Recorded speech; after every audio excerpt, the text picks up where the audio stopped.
दृष्टि के teaching exam YouTube channel में एक बार फिर से आपका स्वागत है। मैं हूं गीतांजलि शुक्ला।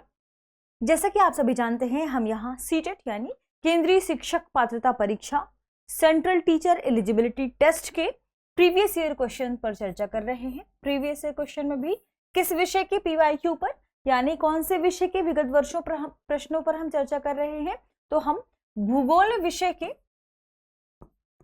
सीटेट के एग्जामिनेशन में जो विगत वर्षों में प्रश्न पूछे गए हैं उन प्रश्नों पर चर्चा कर रहे हैं, ताकि आपको एक आइडिया लग जाए कि सीटेट के एग्जाम में कैसे प्रश्न पूछे जाते हैं। भूगोल विषय से किन खंडों को अभी तक इम्पोर्टेंट यहाँ पर रखा गया है, किन्हें इम्पोर्टेंस दिया गया है और इन प्रश्नों को पूछे जाने की प्रवृत्ति किस तरीके से रही है, कैसे सीटेट में प्रश्नों को फ्रेम किया गया है। ठीक है, आइए बिना किसी देरी की शुरू करते हैं। इंपॉर्टेंट बात, यह सामाजिक विज्ञान खंड के अंतर्गत शामिल है। ध्यान रखिएगा, सीटेट के जो हमारे पास एग्जाम है उसमें जो प्रश्न पत्र 2 है कक्षा 6 से कक्षा 8 के लिए, उसमें सामाजिक विज्ञान खंड के अंतर्गत भूगोल को शामिल किया गया है। ठीक है, आइए भूगोल विषय के पहले प्रश्न को देखते हैं, जो कि आज के सेशन का पहला प्रश्न है। ठीक है, इससे पहले भी हमने भूगोल के बहुत सारे प्रश्नों पर चर्चा किया है और उसमें डिटेल से हमने जानने की कोशिश की है। आप चाहें तो यूट्यूब पर टीचिंग एग्जाम दृष्टि के ही यूट्यूब चैनल पर आप जाकर देख सकते हैं। ठीक है, सबसे पहले देखते हैं पहले प्रश्न को। प्रश्न है, निम्नलिखित में से संसाधनों से संबंधित कौन सा कथन सही नहीं है। ध्यान रखिएगा, देखिए PYQ को सॉल्व करने का एक फायदा यह भी है कि आप कुछ गलतियों से बच जाते हैं। जैसे अभी तक हमने जितने भी क्वेश्चन डिस्कस किए हैं उन सभी में जो प्रश्न पूछे गए हैं वो कुछ इस तरीके से रहे हैं कि निम्नलिखित में से कौन सा सही है, और सही है से आपको विकल्पों को चुनना होता है। अब यह प्रश्न क्या, देखिए क्या पूछा जा रहा है कि कथन सही नहीं है, यानी आपको प्रश्न को भी ठीक से पढ़ना है, प्रश्न को ठीक से देखना है कि आखिर प्रश्न में क्या पूछा जा रहा है। ठीक है, तो प्रश्न भी यहाँ क्या है, इंपॉर्टेंट है। देखिए अब क्या पूछा जा रहा है, संसाधनों से संबंधित कौन सा कथन सही नहीं है। हमारे पास देखते हैं कथन क्या है। कथन ए है, वायु, जल, मिट्टी और खनिज प्राकृतिक संसाधन है। कथन बी है, समय और प्रौद्योगिकी दो महत्वपूर्ण कारक हैं जो पदार्थों को संसाधन में परिवर्तित कर सकते हैं। तीसरा है, समय के साथ संसाधन आर्थिक रूप से मूल्यवान हो जाते हैं। और डी ऑप्शन है हमारे पास, सी था, फिर डी ऑप्शन है, लोग स्वयं संसाधन नहीं है। यह प्रश्न सीटेट 2021 के प्रश्न में पूछा गया था, प्रश्न पत्र में पूछा गया था। ठीक है, अब देखिए संसाधनों के संबंध में जब कोई प्रश्न पूछा जाए तो सबसे इंपॉर्टेंट बात, संसाधन क्या है, रिसोर्सेस क्या है, संसाधन या सोर्सेस। ठीक है, देखिए जब भी संसाधनों के बारे में पूछा जाए तो संसाधन क्या, सबसे पहले वे हर एक वस्तु, हर एक पदार्थ, ध्यान रखें, हर एक वस्तु, हर एक पदार्थ जिसकी अपनी उपयोगिता है, जिसकी अपनी कोई प्रयोज्यता है, यानी किसी वस्तु, किसी पदार्थ का उपयोगीपन है यदि, तो वह संसाधन है। वह वस्तु, वह पदार्थ यदि उपयोगी है तो वह संसाधन है। जैसे यह पेन यदि उपयोगी है तो यह संसाधन है, और बिल्कुल यह उपयोगी है। इस बोर्ड की हम बात करें, पैनल की बात करें तो यह उपयोगी है, यानी यह संसाधन है। यह घड़ी यदि उपयोगी है तो यह संसाधन है। और हर वह वस्तु, हर वह पदार्थ जो उपयोगी है वह संसाधन है, ध्यान रखिएगा। ठीक है, और हर एक चीज का एक अपना मूल्य होता है। लेकिन ध्यान रखिए, संसाधनों की जब हम बात करते हैं, पदार्थों की जब हम बात करते हैं, तो कुछ संसाधन ऐसे हैं जिनका आर्थिक मूल्य होता है और कुछ संसाधन ऐसे हैं जिनका आर्थिक मूल्य नहीं होता। जैसे यदि हम बात करें पेन की तो इसका एक आर्थिक मूल्य है, हम बात करें खनिज पदार्थों की तो उनका एक आर्थिक मूल्य है। लेकिन हम जब बात करते हैं कश्मीर के, चाहे कश्मीर हो, चाहे हिमाचल हो, चाहे कोई भी क्षेत्र, उसके एक मनोरम दृश्य की, तो क्या उस दृश्य का कोई आर्थिक मूल्य है? नहीं, तो वह भी तो एक संसाधन ही है। तो ध्यान रखिएगा, अपनी एक उपयोगिता है जिसकी भी, किसी पदार्थ की, किसी वस्तु की, वह संसाधन है। और मानव भी एक संसाधन है। क्यों? क्योंकि हम बात करते हैं ना कि मानव क्या है, एक मानवीय संसाधन के अंतर्गत आता है।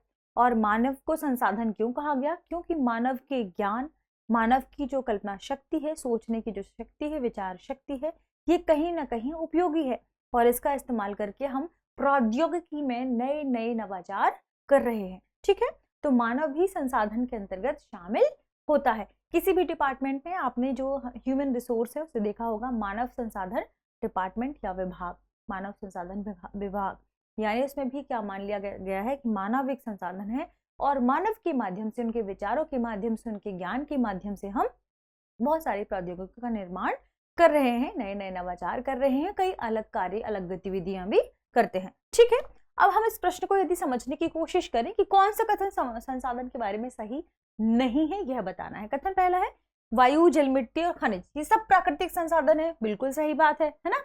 दूसरा, समय और प्रौद्योगिकी दो महत्वपूर्ण कारक हैं जो पदार्थों को संसाधन में परिवर्तित करते हैं, यह बात भी बिल्कुल सही है। हम प्रौद्योगिकी के माध्यम से किसी भी वस्तु को संसाधन में परिवर्तित कर सकते हैं, समय के माध्यम से भी। ठीक, सी ऑप्शन है समय के साथ संसाधन आर्थिक रूप से मूल्यवान हो जाते हैं, हो सकते हैं, यह कथन भी बिल्कुल सही है। समय के साथ आज जिस इस पेन का मूल्य जो भी है, हो सकता है 10 साल बाद इस पेन की वैल्यू ज्यादा हो और इसे ज्यादा क्रिएटिव बना दिया जाए। समय और प्रौद्योगिकी के साथ इसे ज्यादा क्रिएटिव बना दिया जाए, हो सकता है आप बहुत दूर खड़े हो और इसी पेन के जरिए आप यहाँ पर स्लाइड्स भी चेंज कर सकते हो और इससे लिख भी सकते हैं, तो ध्यान रखिएगा। ठीक है, यानी यहाँ पर हमारे यह और सी तीनों कथन क्या है सही।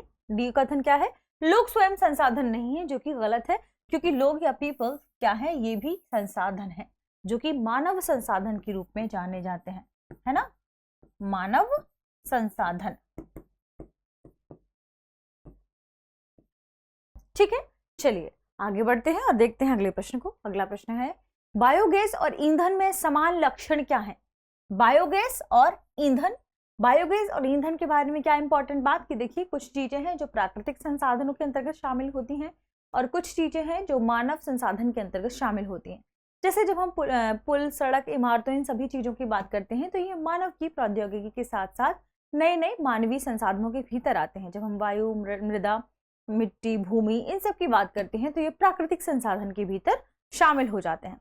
अब जब पूछा गया है बायोगैस और ईंधन के बारे में, ये क्या है, ईंधन के बारे में हम सभी जानते हैं कि बहुत, या आप कह सकते हैं कई लाख वर्षों की प्रक्रिया है, कई हजारों वर्षों की प्रक्रिया है, जिसके बाद हमें कई ईंधन प्राप्त हुए हैं। जैसे वनस्पति और जीवाश्म, इनके जीवाश्म, पेड़ पौधों के जीवाश्म जब कई हजार वर्षों तक पृथ्वी के भीतर दबे रहे हैं, पृथ्वी के अंदर दबे रहे हैं, इनके नीचे दबे रहे हैं, तब ये विभिन्न प्रकार के प्राकृतिक संसाधनों का निर्माण कर पाए हैं। ठीक है, तो ध्यान रखिएगा, यहाँ पर हर एक चीज क्या है, इंपॉर्टेंट है, हर एक तथ्य इंपॉर्टेंट है जिसे जानना आपके लिए जरूरी है।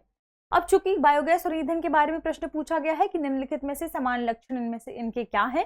पहला है ए है, दोनों को बनने में लगभग समान समय लगता है, गलत।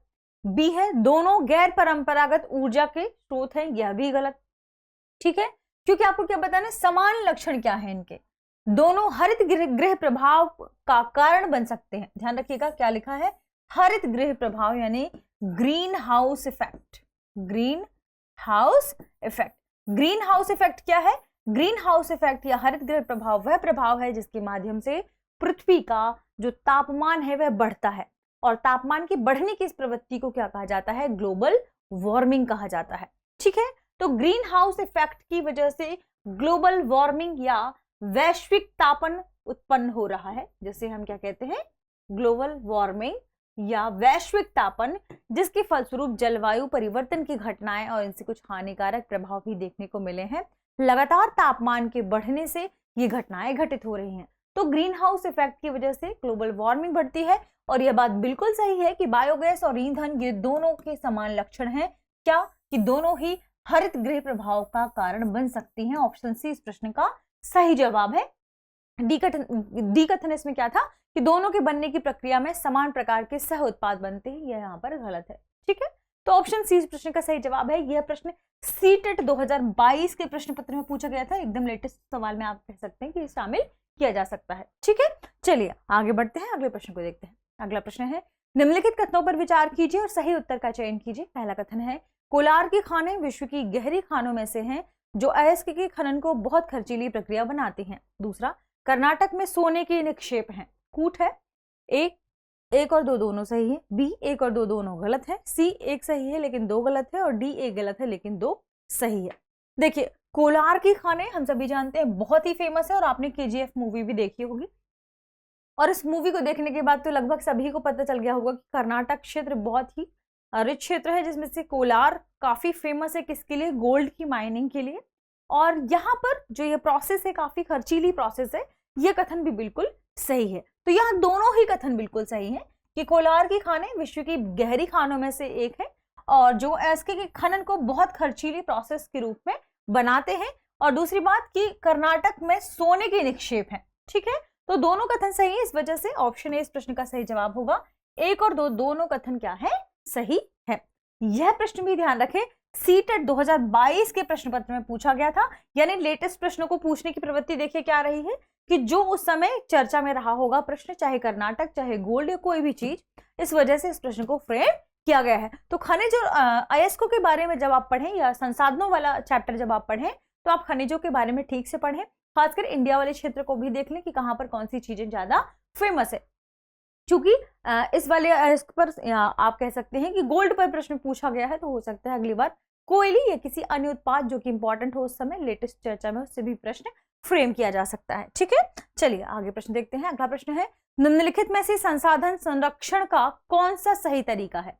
संसाधन संरक्षण यानी आपको संसाधन को कैसे बचा कर रखने हैं। कोई प्राकृतिक संसाधन है या कुछ ऐसे संसाधन है जो नवीकरणीय संसाधन ना होकर अनवीकरणीय संसाधन है, यानी जिनका एक बार यदि आप उपयोग कर लेते हैं तो उन संसाधनों के बनने में बहुत अधिक समय लगेगा और मानव के अस्तित्व की अपेक्षा जो समय है उससे कई हजार गुना समय लगेगा। तो ध्यान रखिएगा, उन संसाधनों का संरक्षण इंपॉर्टेंट हो जाता है। ठीक है, जिसमें से हम यदि बात करें कई ऐसे पदार्थ हैं जैसे कोयला हो गया, जो हम प्राकृतिक गैसें आदि इनका नीचे से दोहन कर रहे हैं पृथ्वी के नीचे से, ये सभी दरअसल कुछ ऐसे संसाधन हैं जो एक बार जैसे खनिज पदार्थ अगर ये एक बार खत्म हो गए तो इन्हें बनाना बहुत ही मुश्किल और लंबी जटिल प्रक्रिया है।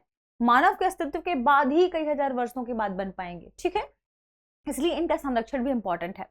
अब देखते हैं पहला कथन क्या है, वस्तुओं का पुनः उपयोग करना। दूसरा है वस्तुओं का एक बार उपयोग करके उन्हें फेंक देना। तीसरा है वस्तुओं का उपभोग कम करना। और चौथा है वस्तुओं को पुनः चक्रण में लाना। पूछ है ए केवल 1 2 4 सही, केवल 2 3 4 सही, केवल 1 2 3 सही, केवल 1 3 4 सही।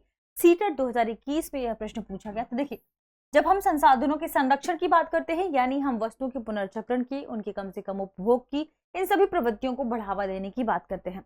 यहाँ पर पहला कथन है वस्तुओं को पुनः उपयोग करना, बिल्कुल यह संसाधन संरक्षण के भीतर शामिल हो जाएगा। वस्तुओं का एक बार उपयोग करके उन्हें फेंक देना यह संसाधन संरक्षण में शामिल नहीं होगा, क्योंकि हमें वस्तु का एक बार उपयोग करके उसे फेंकना नहीं है लगातार, जब तक कि हम उसका अधिकतम उपयोग ना कर लें, उसका उपयोग करते रहना है। ठीक है, तीसरा वस्तुओं को उपभोग कम करना, यह बात भी बिल्कुल सही है। और वस्तुओं को पुनः चक्रण में लाना यानी इसकी रिसाइकलिंग करना, यह बात भी सही है, ताकि आप ज्यादा कचरा बाहर ना फैलाएं और आप कम से कम संसाधनों का उपयोग करके उनका संरक्षण कर सकते हैं। तो इस तरीके से यहाँ 1 3 और 4 सही है, 3 4 सही। इस तरीके से इस प्रश्न के सही जवाब की बात करें, ऑप्शन डी इस प्रश्न का सही है, 1 3 और 4, ऑप्शन डी। ठीक है, आगे बढ़ते हैं। अगला प्रश्न है, निम्नलिखित में से ऊर्जा के परंपरागत स्रोत के समूह की पहचान कीजिए। परंपरागत यानी बहुत प्राचीन स्रोतों की या सोर्सेस की बात चल रही है, जिनका अभी तक उपयोग कहां से किया जा रहा है, पृथ्वी के नीचे से उनको निकालकर उपयोग में लाया जा रहा है, जो जीवाश्म और पेड़ पौधों के बहुत कई हजार या कई लाख वर्षों पहले जो दब गए थे पृथ्वी के भीतर, उनके बाद उनका निर्माण हुआ है। देखते हैं क्या है हमारे पास। ऑप्शन ए है जल विद्युत भूतापीय ऊर्जा ज्वारीय ऊर्जा, बी है परमाणु ऊर्जा सौर ऊर्जा जल विद्युत ऊर्जा, सी है खनिज तेल प्राकृतिक गैस और ईंधन, डी है कोयला ईंधन और बायोगैस। सीटेट 2021 में इन प्रश्नों को पूछा गया था। देखिए, आप इस प्रश्न को हल करने के लिए आपको याद रखना होगा कि किन किन का उपयोग यहाँ पर मानव निर्मित संसाधनों में किया जाता है। ठीक है, तो आप उससे एलिमिनेट कर सकते हैं इस प्रश्न को। और आप यह भी ध्यान रखिए कि आप कुछ परंपरागत स्रोतों का उपयोग करके नए तरीके से भी संसाधनों का निर्माण कर रहे हैं, चीजों का निर्माण कर रहे हैं। जैसे हम बात करें जल विद्युत की, लेटेस्ट प्रोसेस है ये परंपरागत सोर्सेस तो नहीं है। ठीक है, तो ए गलत हो गया। बी देखिए परमाणु ऊर्जा, यह भी लेटेस्ट है, बहुत बाद में बनी है, तो यह भी परंपरागत सोर्सेस के रूप में नहीं है। सौर ऊर्जा को भी आप परंपरागत सोर्स के रूप में नहीं शामिल कर सकते हैं। सी देखिए खनिज तेल प्राकृतिक गैस और ईंधन, ये दरअसल तीनों क्या है, परंपरागत स्रोत में शामिल हो जाएंगे। जैसे खनिज तेल भी कई हजार वर्षों के जब पृथ्वी के अंदर दबी हुई प्रक्रियाओं के माध्यम से बनता है, प्राकृतिक गैस भी और ईंधन भी। तो यहाँ ऑप्शन सी इस प्रश्न का एकदम सटीक और सही जवाब है। ध्यान रखें, डी में कोयला ईंधन तो ठीक है, लेकिन बायोगैस इसमें शामिल नहीं है, इस वजह से ऑप्शन डी भी यहाँ आप एलिमिनेट कर सकते हैं। ठीक है, तो ऑप्शन सी इस प्रश्न का क्या है, सही जवाब है। क्यों? क्योंकि खनिज तेल प्राकृतिक गैस और ईंधन ये परंपरागत सोर्सेस हैं किसके, एनर्जी के। ठीक है, और लगातार जो मानव का संसाधन या मानव का ये विश्व में जो जनसंख्या बढ़ रही है, इस जनसंख्या के लगातार बढ़ने से जो हमारे परंपरागत ऊर्जा के स्रोत हैं उन पर लगातार क्या हो रहा है, भार बढ़ रहा है। और इस पर भार बढ़ने से हम इसका क्या कर रहे हैं, दोहन कर रहे हैं। और इस वजह से जो ऊर्जा के परंपरागत स्रोत हैं इनमें क्या देखने को मिल रही है, कमी या भारी गिरावट देखने को मिल रही है। ध्यान रखिएगा, लगातार हम क्या कर रहे हैं, पृथ्वी को खोखला करते जा रहे हैं, क्योंकि हम इन संसाधनों का अधिकतम उपयोग कर रहे हैं, अधिकतम माफ कीजिएगा, क्योंकि हम इन संसाधनों का बहुत अधिक उपयोग कर रहे हैं, बहुत अधिक उपयोग कर रहे हैं, क्योंकि जनसंख्या लगातार बढ़ रही है और जनसंख्या के बढ़ने से इसकी मात्रा जो हो रही है उपयोग की वह लगातार बढ़ रही है, जो कि क्या है, इन संसाधनों पर लगातार दबाव बढ़ रहा है और पृथ्वी पर भी दबाव बढ़ रहा है। तो जनसंख्या का बढ़ना, प्राकृतिक संसाधन जो है हमारे परंपरागत जो स्रोत है और जो मानव संसाधन है, कुल मिलाकर आप समझिए मानव की, क्योंकि मानव लगातार क्या कर रहा है, प्रौद्योगिकी का उपयोग करके सड़क, भवन, इन सभी चीजों का निर्माण कर रहा है, तो ये भी तो, इनका भार भी तो लगातार बढ़ ही रहा है। तो कहीं ना कहीं जनसंख्या की वजह से इन पर बहुत अधिक भार बढ़ रहा है। ठीक है, तो इस तरीके से हमने कुछ खास प्रश्नों पर चर्चा की जो कि संसाधन वाले चैप्टर से संबंधित है। इससे जुड़े हुए कुछ खास प्रश्न और भी देखेंगे। मिलते हैं अगले एपिसोड में, तब तक आप पढ़ते रहें, रिवीजन करते रहें। शुक्रिया।